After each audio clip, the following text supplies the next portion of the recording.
dahil din sa tulong ng mga tao na taga-Bataan. So sa ngayon, mayroon ang school buildings, mayroong teachers, grade 1 to hanggang grade 5.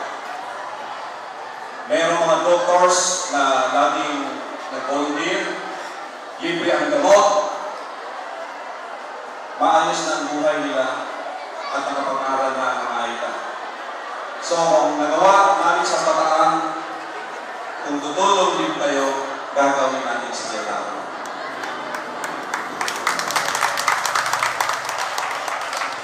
Paano nangyari yun?